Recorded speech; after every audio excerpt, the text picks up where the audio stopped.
In this next question, we have an x on the left-hand side and we have an x on the right-hand side at the bottom. So we need to get the x's together. So let's just get rid of these circles for the moment. Let's undo that.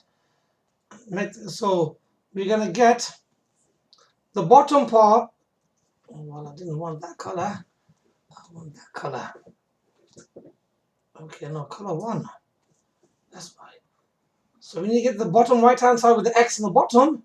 We need to always bring the x to the top. We don't want to solve with the x at the bottom. So now what do we have on the left-hand side? On the left-hand side, we have x times by x minus 6 equals 27.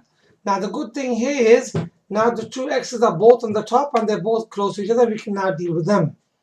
So we have x times by x squared minus 6.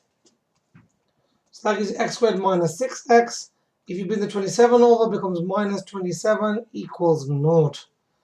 So we are looking for two numbers that time to give us minus 27 and then we'll add up to give us minus 6.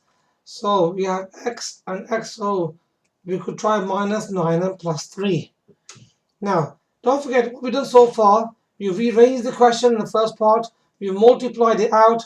We've rearranged it again. We've got a quadratic equation that we factorized, but we have got one final step left to do, which is the solving. Because the question, this topic is by solving algebraic fractions. So the opposite of add 3 will give you minus 3. And the opposite of minus 9 will give you plus 9.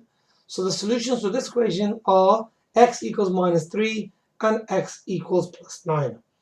Now, these questions here on the left-hand side are of similar nature, similar design questions to the one I have just completed over here. So please have a go at them.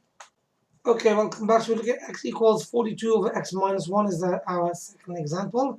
Second question. Right, let's get hold of a pen and brush. Okay, so we have x. Now, again, we have an x on the bottom and an x on the top here. We've got to get the bottom to the top. Cross multiply. Take it to the side. So you have x times by x minus 1 equals 42. Now, what we need to do now, we need to multiply out the brackets. So x times by x and x times by minus 1. So that'll give you x squared minus x. Bring the 42 over to make it look like a nice quadratic equation. So now, in this quadratic equation, we are looking for two numbers that time to give you minus 42 and add up to minus 1. So we have to select x minus 7 and x plus 6. That will give us the desired result. Now, we have to now finish off now the question by solving the equation. Opposite of minus 7 is plus 7 and opposite of plus 6 is minus 6. So now we have completely solved the equation as well as factorizing it, and we see you in our next video.